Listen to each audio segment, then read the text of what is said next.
Chapter 5.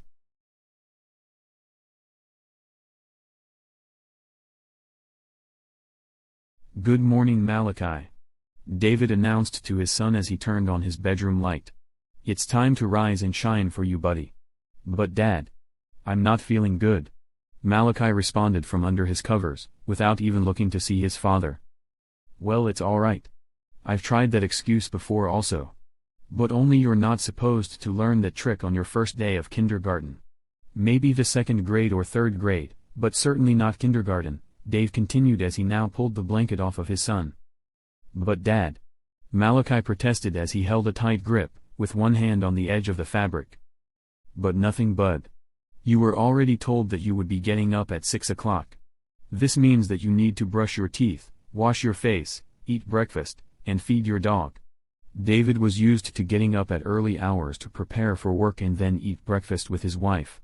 This particular morning, however, David had the day off while Karina had already gone to begin her shift. Eventually Malachi did get up out of bed and done what he was supposed to.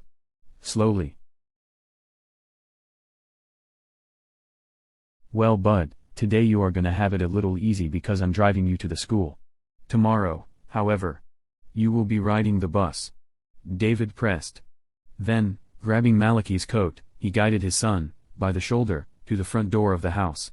Before opening the door, Dave quickly wrapped a blanket around Ronnie, whom was still asleep, and then held the 10-month-old on his shoulder, then walked out into the slightly cool morning air.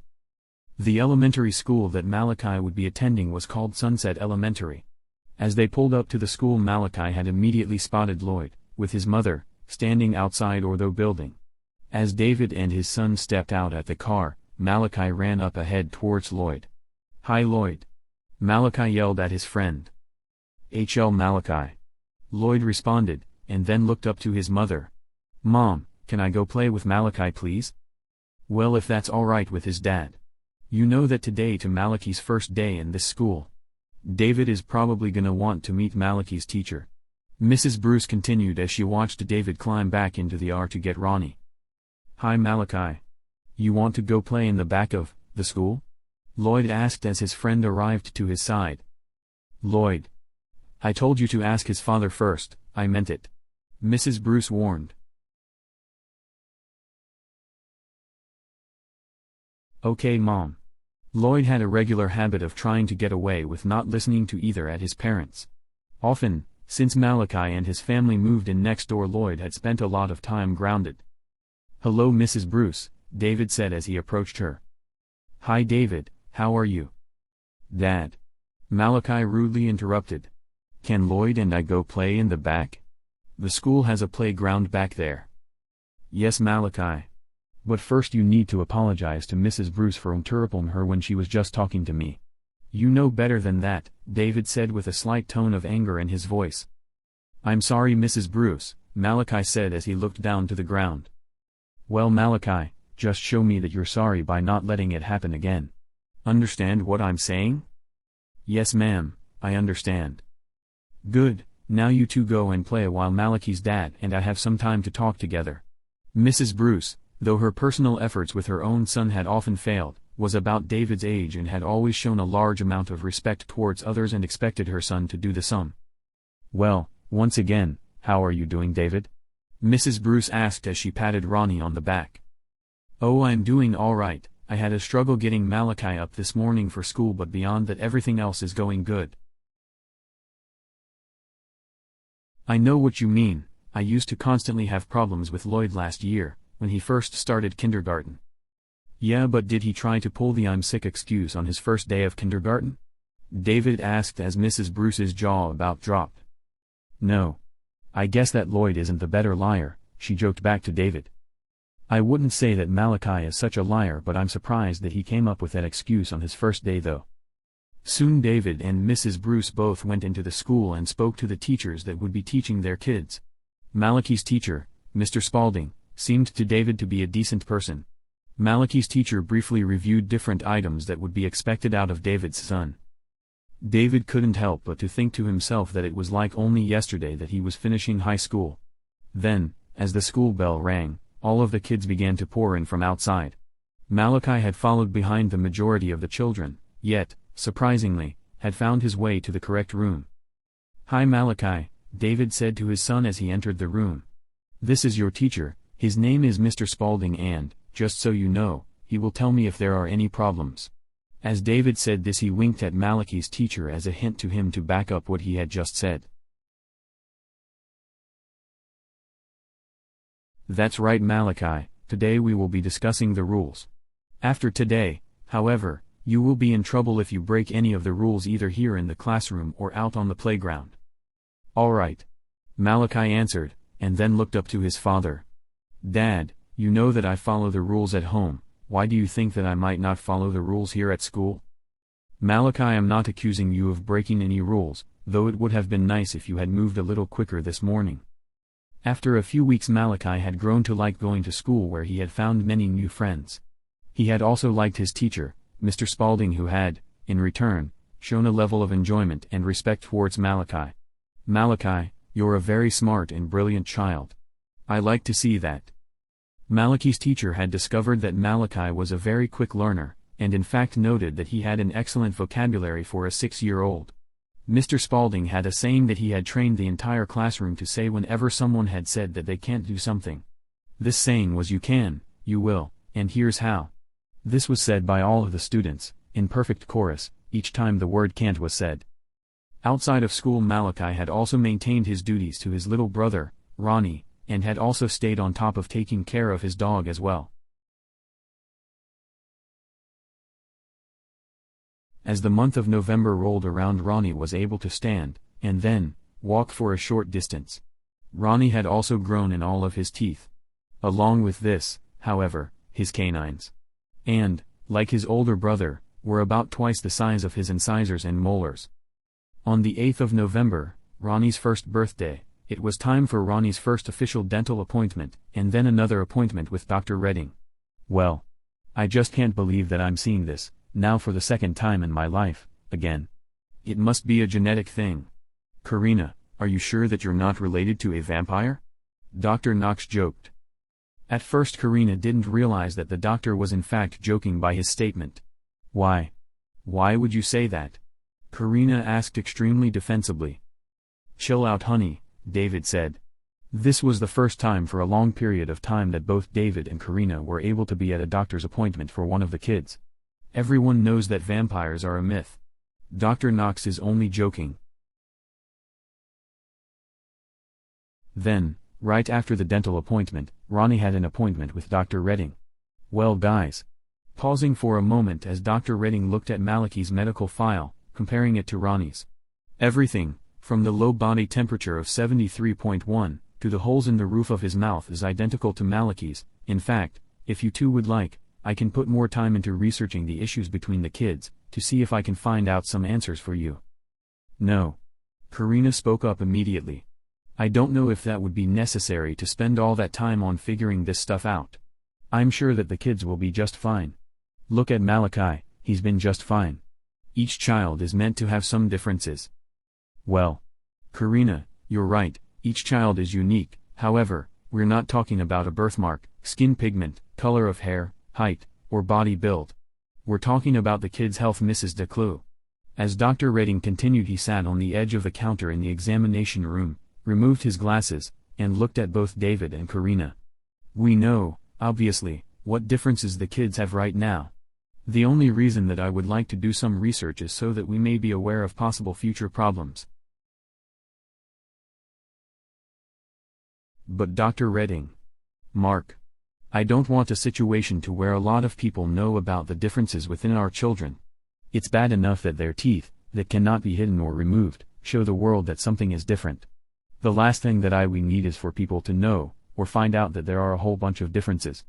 People will look at our kids like as if they are freaks. I don't want that for my kids. And what if you were to find something that may happen further down the road? There is nothing that we could do about it." Karina was extremely stern in her decision. David originally disagreed with his wife saying no, however, now after hearing her say this, he now agreed with her. "Dr. Redding. I have to agree with my wife on this decision. I understand your point in wanting to research this, but I believe that it would be easier for us to deal with this one day at a time rather than worrying about what ifs and something that could just very well possibly never happen. Standing back up, Dr. Redding put his glasses back on his face. I know and understand what you guys are saying, and yes, what you're saying makes perfect sense. If you two would prefer that I didn't research this, well then I guess that I won't. If by any chance though, that you were to change your mind, please let me know. Alright. Will do, David said as he stood up and shook Dr. Redding's hand. Then, after Karina picked Ronnie up off of the examination table, she put him over her shoulder. Then, holding David's hand, they both left the hospital. As the following spring rolled around and the long winter was finally coming to an end, it was planned, for the kids' spring vacation, for Nicole and Lloyd to both spend the entire night with Malachi. In the past Nicole had slept over, however, as to this point, Lloyd had never spent the night out anywhere away from his own family. About a week prior to this planned sleepover, Lloyd and Malachi had been playing in the driveway as they usually do. Most of the snow was gone now, and so the kids got out an old skateboard from the garage that David and Karina had picked up at a yard sale the previous fall. Taking turns sitting on the skateboard, Malachi and Lloyd would push each other back and forth from one end of the 200-foot driveway to the other as fast as they could. Then, once while it was Lloyd's turn to sit on the skateboard, Malachi had accidentally pushed his friend into a cement wall at the far end of the driveway. The accident itself happened very quickly, however, as Lloyd fell off of the skateboard, he immediately began to cry. Then, as Lloyd stood up, Malachi saw a spot on Lloyd's right arm that was bleeding. In an attempt to help his friend, Malachi walked Lloyd into the garage. "How about you sit up here for a minute?" Malachi instructed as he tapped on the top of a big freezer. "I'm gonna go and get a cloth to wipe the dirt and blood off of you." At that, Malachi ran into the back door of the house and into the downstairs bathroom. About 3 minutes later, Malachi returned with a damp cloth and a band-aid. At this point Lloyd was no longer crying, however, he did flinch and began to whimper as Malachi carefully cleaned out the bloody wound. Before removing the band-aid from its wrapper, a familiar smell hit Malachi's nose as he continued to hold Lloyd's arm. Carefully Malachi put his nose close to the wound and inhaled deeply. "Malachi, what are you doing?" Lloyd asked as he used his left arm to wipe away a tear. "Oh, it smells good," Malachi said as he put his nose even closer to the wound. Then, pausing for a moment, Malachi looked up to his friend's face. "Hey Lloyd, would it be alright with you if I licked your sore? It might make it feel better." "Malachi, you're silly. But if you think that it would help, go ahead," Lloyd said as he pulled his own head away so that he could watch. Then Malachi began to slowly lick the wound with the tip of his tongue. "Malachi, that tickles," Lloyd said as he began to giggle. Then Malachi stopped licking and then put his lips on the wound. Opening his jaw, Malachi carefully sealed his lips around the perimeter of the wound, then began to suck on it as hard as he could. "Be careful, Malachi. Your teeth are touching my skin." As Lloyd said this, he could feel Malachi move his teeth off of the skin. Lloyd could also feel, however, that Malachi was pushing against the cut with his tongue real hard. This wasn't hurting Lloyd, but it did feel weird to him. Still, with his head off to the side, Lloyd could see a little bit of blood dripping from the corner of Malachi's mouth. Then, as Malachi repositioned his head for a better seal, Lloyd had started to feel weak as Malachi continued. "Hey Malachi. You can keep doing that, but I need to lay down. I'm starting to feel tired."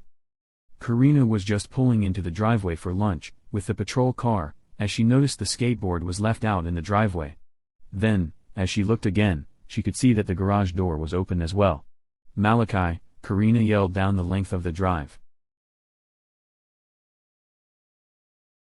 Suddenly Malachi stopped tasting Lloyd's blood. Also, Lloyd immediately sat up slowly as he felt too weak to move.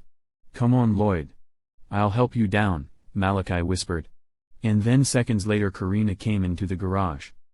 "Guys, what are you up to?" Karina asked as she saw Malachi holding Lloyd's arm. Lloyd fell off of the skateboard, Mom. "I just washed his arm off and put a band-aid on it," Malachi said truthfully. Malachi had just put the band-aid on as his mom walked up to the door. "Well, that's good of you, Malachi. Are you alright, Lloyd?" Karina asked as she picked up the skateboard. Yes ma'am. Lloyd responded. Okay, make sure that you guys close the garage door when you're done playing. I'm only here for lunch, I'll be leaving soon, Karina continued and then walked away. After about 5 minutes Malachi looked at Lloyd's arm. You know Lloyd. Any time that you would be willing to let me do that again, please let me know.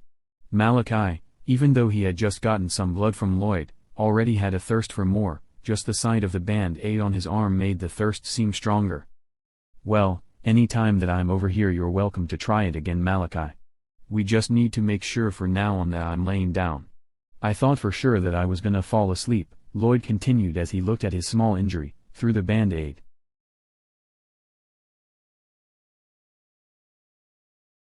Maybe we could do that next week when you and Nicole spend the night. Yeah. That would work perfect, Lloyd. You could just lay down and go to sleep and I could drink your blood all night.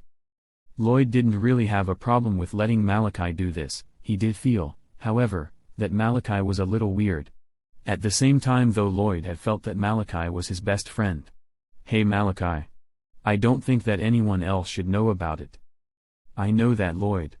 Pausing for a moment, Malachi took another look at Lloyd's arm. You think that maybe we could try it again right now, or right after my mom goes to work? Looking at his bandage, then looking back up to Malachi, do you have any more band-aids? Lloyd asked as he felt that it wouldn't hurt to allow his friend to try it again. Yeah. We've got a whole brand new box of them. Once again Malachi's thirst brought his attention to Lloyd's arm, distracting his thought process as he answered Lloyd's question. How about we go on into my bedroom, then, after my mom leaves, you can lay down on my bed. Malachi persisted. Well. Until she does leave, let's go play in your room. I'm starting to get a little cold out here. It was only the first week of April. Though most of the snow had gone, it was still fairly chilly outdoors. Malachi and Lloyd had been playing outside without coats on. A week later Nicole and Lloyd had gone through with their plans to stay the night with Malachi. Nicole's parents, just as they had in the past, provided the DVD movies for the kids while David and Karina supplied the snacks. Lloyd. Make sure that you take your toothbrush, pajamas, and inhaler with you tonight. Mrs. Bruce said just as she began to clear the dining room table after dinner. All right, Mom. Can I take a couple toys with me too? Lloyd asked as he began to put his pajamas in his school bag. Yeah. Just not too many though. I don't think that Mr. and Mrs. DeClue need help trashing their home.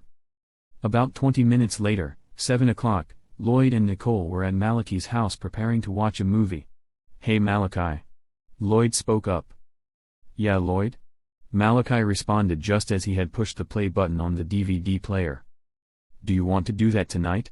Lloyd asked as he pointed at his band-aid. Do what? Nicole interrupted. As she looked at Lloyd pointing to his band-aid, she made a silly face at him.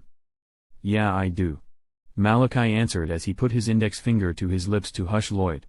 Nicole was still facing Lloyd and so she didn't see the hand gestures. Oh. Malachi's gonna wash this out for me and give me another band-aid.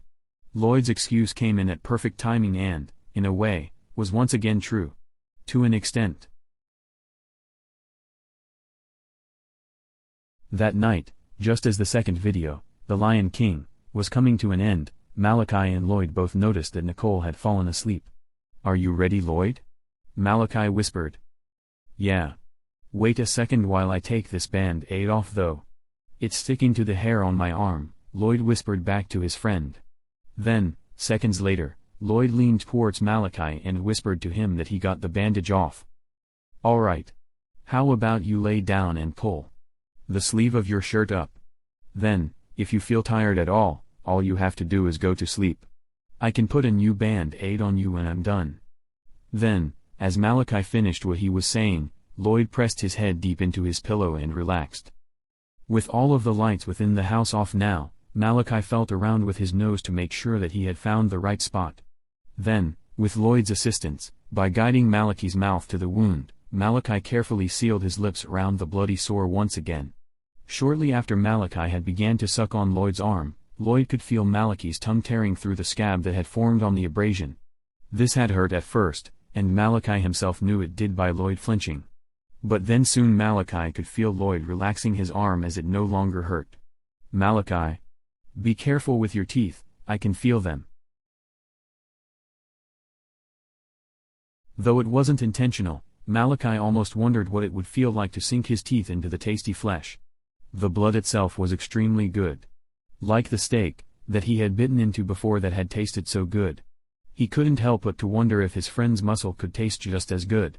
Why not? The blood was great. Rather than pursuing this thought, however, Malachi just rubbed the sore harder with his tongue, as his lips were sealed around the cut. Moments later Malachi felt the flow of blood pick up as his tongue broke through the flesh. As Malachi continued, he carefully listened to Lloyd's breathing as he could hear the puffs of air, coming out of his mouth, become more and more shallow. Along with listening to Lloyd's breathing, however, he was also listening to Nicole's breathing as he knew that he could have problems if she were to wake up unexpectedly. Also, while Malachi continued, he could hear different noises throughout the house, such as the refrigerator turning on and off, the furnace turning on and off, and then an occasional car passing by the house.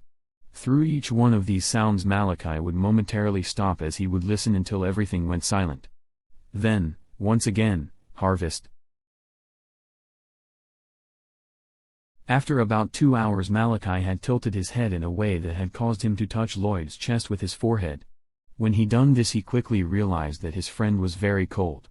As Malachi stopped he put his ear to his friend's chest to listen to him breath. He could hear Lloyd's heart beating, and faintly, he would hear Lloyd breathing as well. Getting up to his feet Malachi quietly walked out of the living room and then into his own room where he quickly grabbed the blanket off of his bed.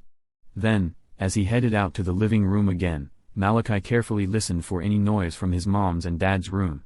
Making one more stop at the restroom, Malachi grabbed a new band-aid. As he walked into the living room Malachi quickly covered his friend up with the blanket and then recovered the wound with the new bandage.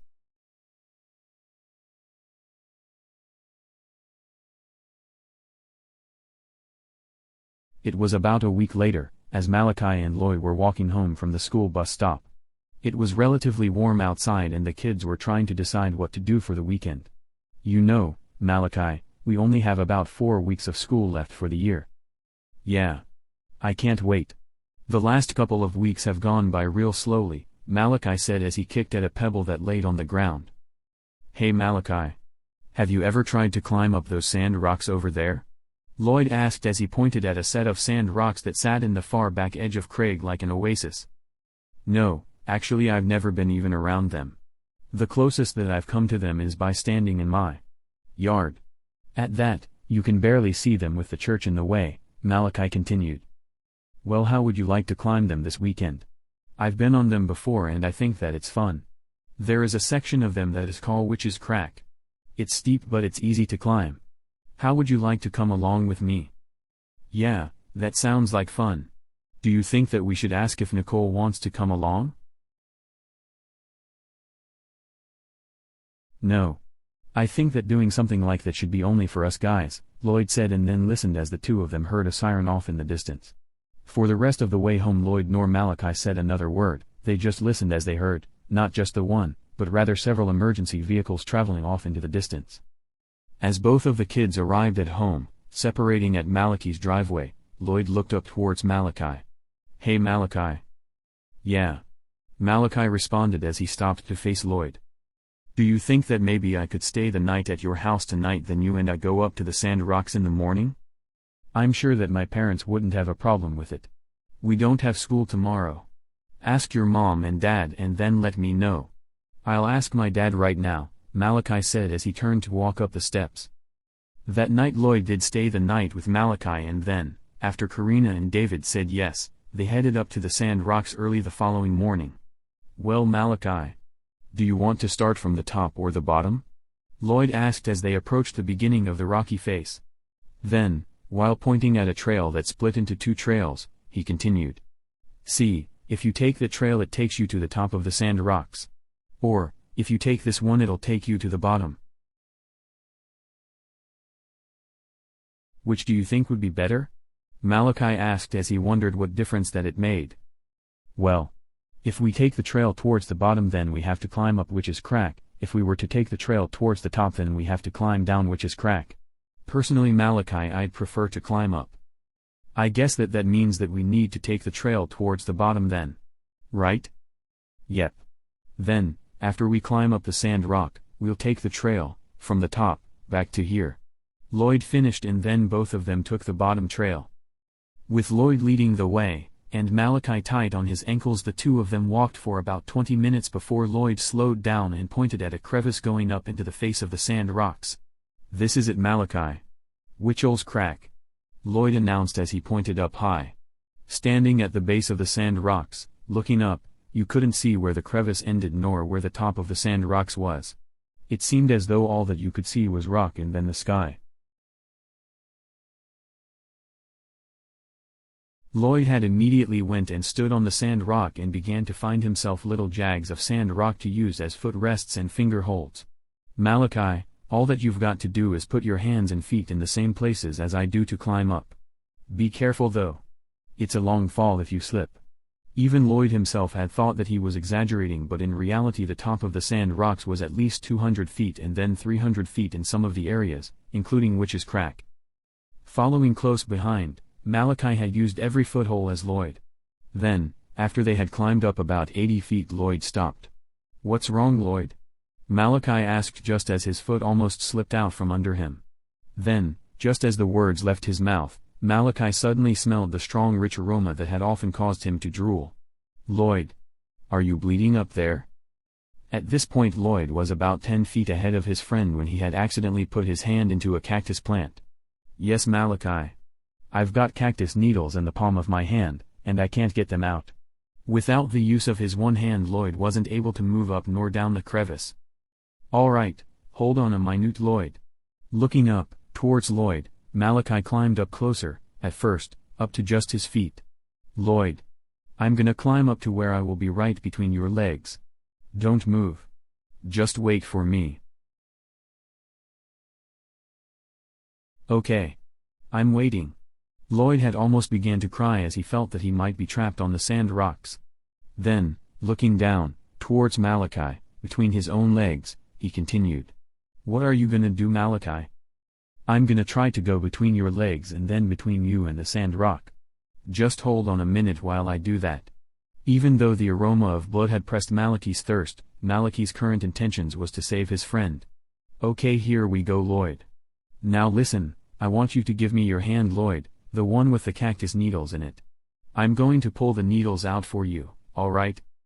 "Alright," Lloyd said, and then lowered his hand, between his legs, to Malachi. "Lloyd, it's gonna hurt when I pull these out of your hand. Just relax." As Malachi looked at Lloyd's hand, he could see that there were 4 needles in the palm of his hand and then 2 needles in his thumb. Hanging within the crack on the sand rock, Lloyd began to cry as his friend pulled, one at a time, needles, that had tiny barbs on them, out of his hand. After each one, 7-year-old Lloyd cried as 6-year-old Malachi carefully extracted them. "Malachi, it hurts, please be more careful," Lloyd said as he began to sob. "Lloyd, I only have one more to go. It's gonna be alright." Then, instantly, as Malachi said the last word, he removed the last remaining needle. "There you go, Lloyd. It's all done now." It seemed as though, to Lloyd, that the moment that Malachi removed the needle, that all of the pain instantly left his hand. Along with the needles and the pain, the tears had also instantly vanished. "That's all right. Can you continue climbing now?" Malachi had decided that he would remain, right where he was, until Lloyd was, once again, about 10 feet ahead of him. From there he would continue to climb close behind. "Yeah. I should be able to anyhow." Lloyd carefully placed his injured hand on the sandy surface to test if it was gonna hurt or not. What he found though is as if the incident had never taken place. "Malachi. It is all right. Thank you very much. Lloyd. You're my best friend, don't worry about it." Then, seconds later, both of the kids were heading towards the top of the sand rocks. As they climbed, however, the aroma of blood continued to entice Malachi, causing him to fight to reach the top, as quick as possible, in hopes of being able to get a taste before Lloyd's hand could heal. "Hey Karina." David spoke up as he put the newspaper down. He knew that his son and Lloyd were planning to go up to the sand rocks that morning, but he had also figured that the kids would have been back by now. "Yeah, honey?" Karina said just as she poured herself a fresh hot cup of coffee. She looked over towards her husband as he was just putting the paper down as he sat at the table. "Did the boys say when they were gonna be back?" "No. But I figured that they would be gone for a while though." "Why, do you know when they left?" she asked as she pulled out a chair and sat down. "I woke up just after 7 o'clock and they were already gone. It's almost noon now." "Well, I'd imagine that they should be back soon then," Karina said, and then paused as she thought to herself, "Malachi, it's time for you and Lloyd to start heading home. Your dad is beginning to worry about you guys." "Are you all right, Karina?" David asked as it looked as though she had instantly gone into deep thought. "Yeah, I'm all right. Just thinking for a moment." "What are you thinking about?" "Today is our day off from work, we shouldn't be thinking too hard today," David joked. "I was thinking about the fact that Ronnie is asleep, Malachi and Lloyd are off having fun together. Away from the house, you and I don't have to work today, and we are all alone right now. How about we go back to bed and have a little fun of our own?" "Sounds good to me. I'll beat you there," David said, and then jumped up out of the chair and then ran down the hall.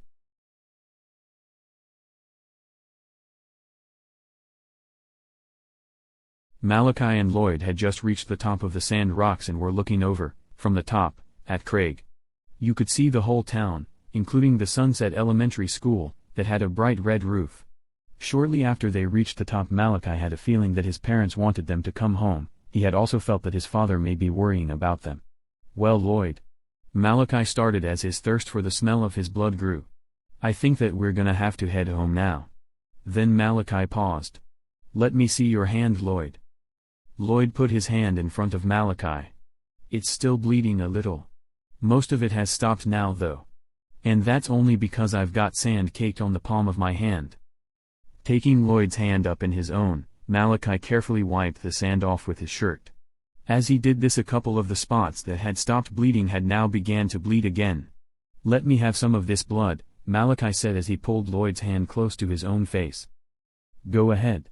We've got plenty of time, and nobody can really see us here anyway," Lloyd said, and then let Malachi take control of his arm.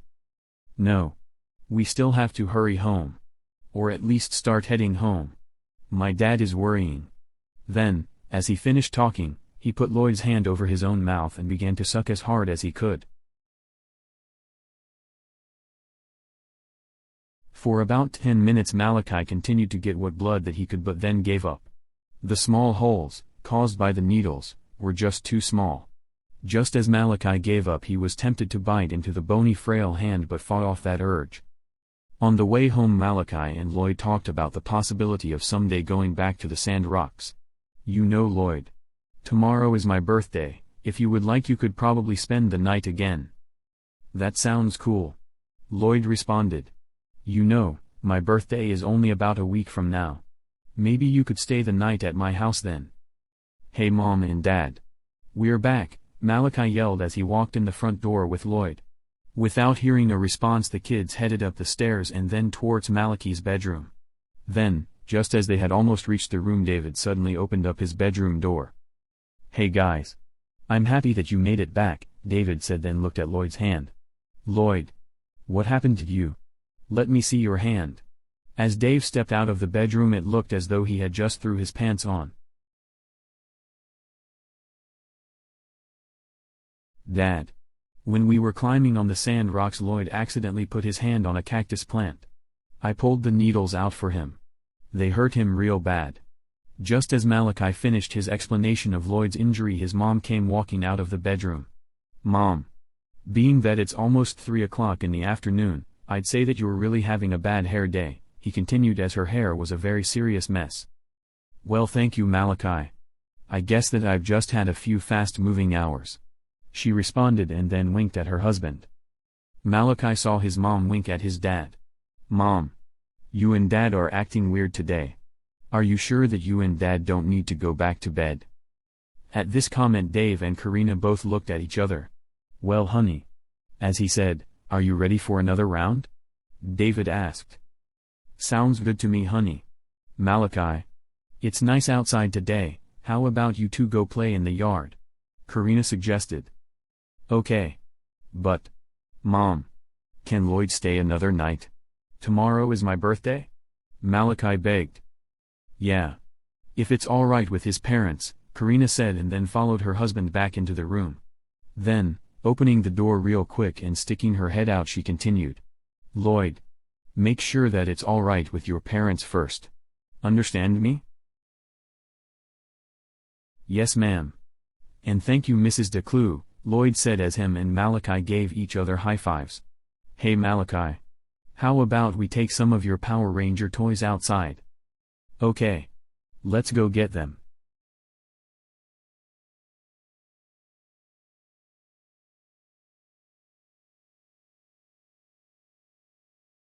That night, Lloyd, after he had gotten permission from his parents, and Nicole had both stayed the night with Malachi.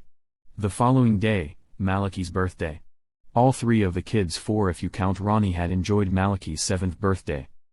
About 2 weeks later, June 2nd, all three of the kids had also enjoyed Lloyd's 8th birthday.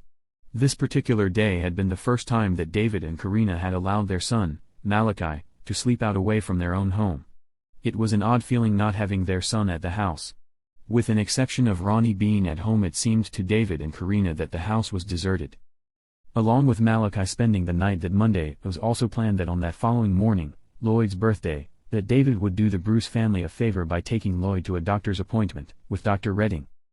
Since school had gotten out for the year, the day after Malachi's birthday, Lloyd, Nicole, and Malachi had began to spend much more time together than ever before. There was a day that Lloyd and Malachi had asked Nicole to go with them to the Sand Rocks. She accepted the invitation, then all three of them had enjoyed their 6-hour outings.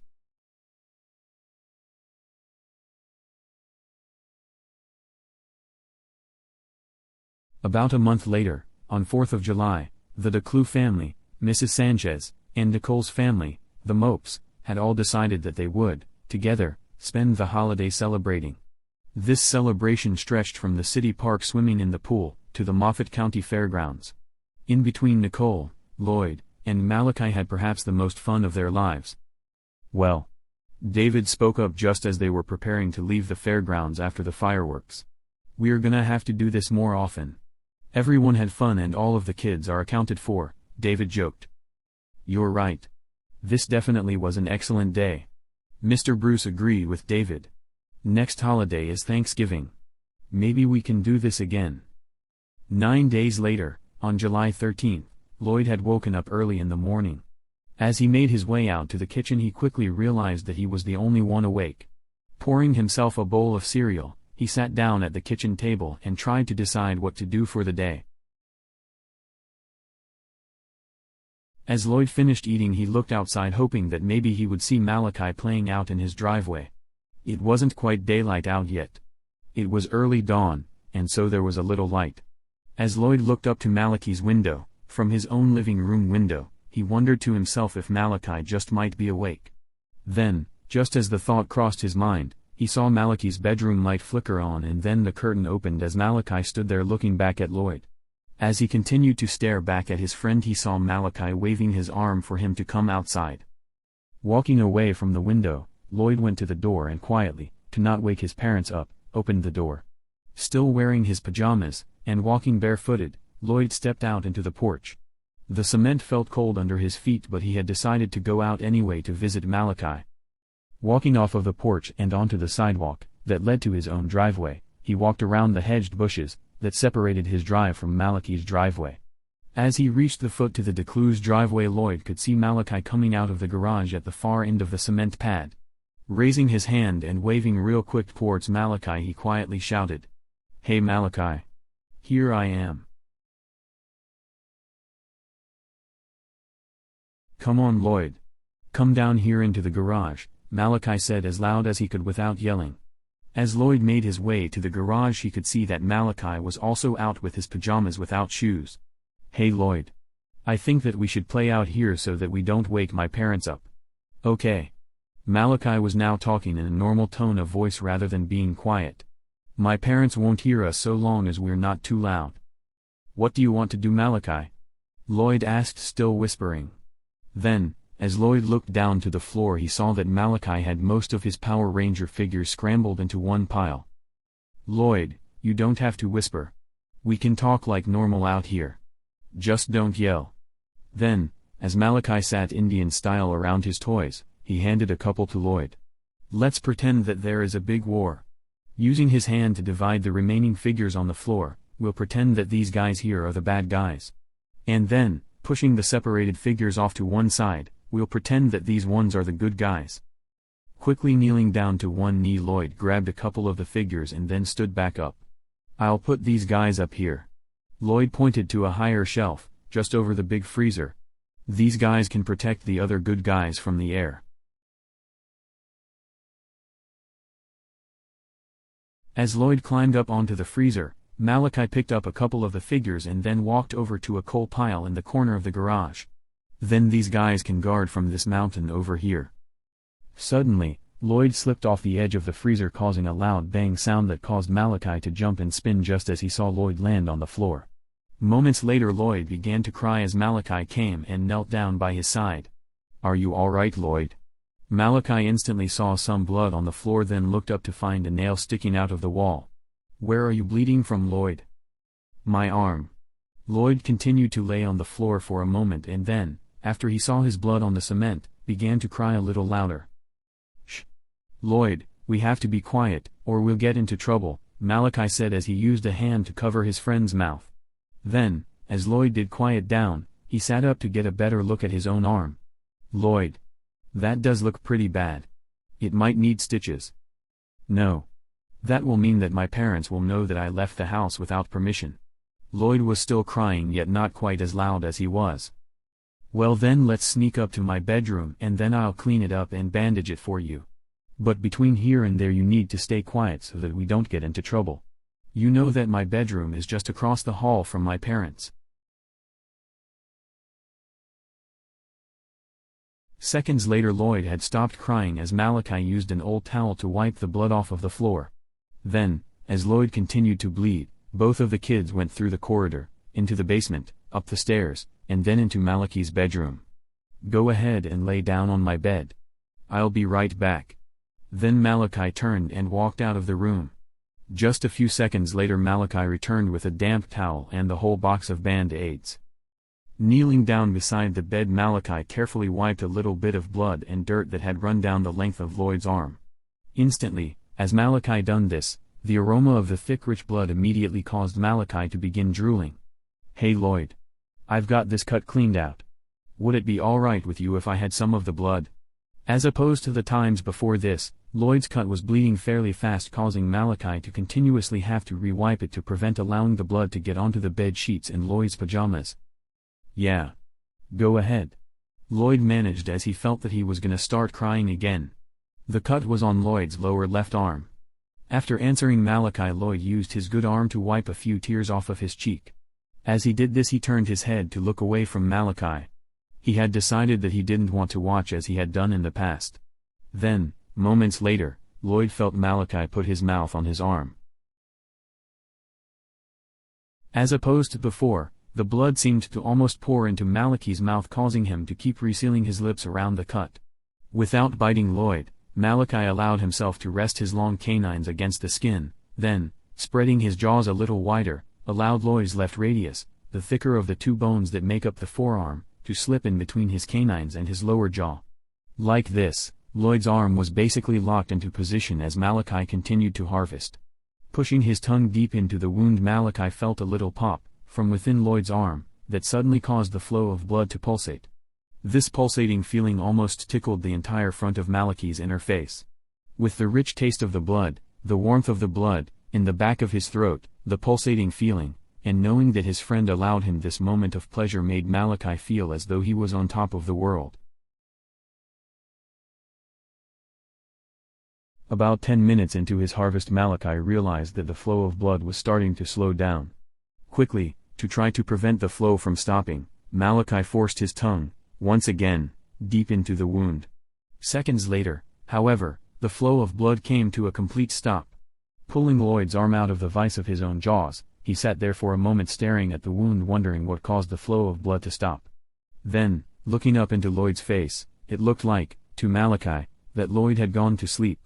At this, Malachi instantly decided to re-wipe Lloyd's arm off and then bandage the cut. It took 5 band-aids to cover the entire wound. After putting the remaining band-aids back into the bathroom medicine cabinet, Malachi returned to his bedroom and decided that he too might as well go to bed. Carefully pulling the blankets out from under his friend, Malachi laid down on the bed, next to Lloyd, then used the blanket to cover both himself and Lloyd. As Malachi fought to make himself comfortable, he had decided that the coldness of Lloyd's body was way too cold to be touching his own skin. With this decision, Malachi pushed Lloyd's body to the far edge of the mattress. Then, he laid his head down, on his pillow, and listened as the morning traffic was starting to pick up outside of the house. As Malachi began to fall asleep, he thought to himself how it had seemed, that in the past, that Lloyd used to have a slight snore. Enjoying the silence, however, Malachi fell asleep. It was about 9 o'clock that Dave had opened Malachi's bedroom door to see why the entire house was silent. As he peered inside, he saw both, his son and Lloyd, lying fast asleep. Scratching the side of his head, Dave closed the door quietly and then went out into the kitchen. "Hey Karina." "Yeah honey." Karina looked up from a Louis L'Amour book that she was reading to see her husband rubbing the side of his head. "Did you know that Lloyd spent the night and that they're both still asleep in Malachi's room?" "That can't be." Karina started. "Malachi fell asleep on the couch last night while I was watching television. I carried him to his room. Lloyd wasn't here then." "Well, he's here now, and they're both asleep and on the bed," Dave said as he poured himself a cup of coffee. "Lloyd must have come over early this morning." "In his pajamas?" Dave interrupted. "Maybe it's time to have a talk with the kids. Neither one of them should be leaving their houses without permission," Karina said, and then stood up to lead the way. "Come on Dave. It should have a better impact if we both talk to them." As they both entered the room, Dave went to Lloyd's side of the bed while Karina went to Malachi's. "Hey guys. It's time to get up," Dave said so loudly that Malachi nearly jumped into his mother's arms. "Well Malachi. The last time that I saw that look on your face is when your brother was born," Karina joked as she watched David uncover Lloyd. "Karina. You and Malachi get out of here. Something is wrong with Lloyd," Dave shouted unexpectedly. "What do you mean something's wrong, Dave?" Karina responded loudly as she was frightened by David's tone. "He's cold as ice and not breathing. He's dead. Just get Malachi out of here and call 911. Karina could see fear in her husband's face, meaning that he was not joking. Turning, then leaving the room, Karina did exactly as her husband said by going to the phone and dialing the emergency dispatch.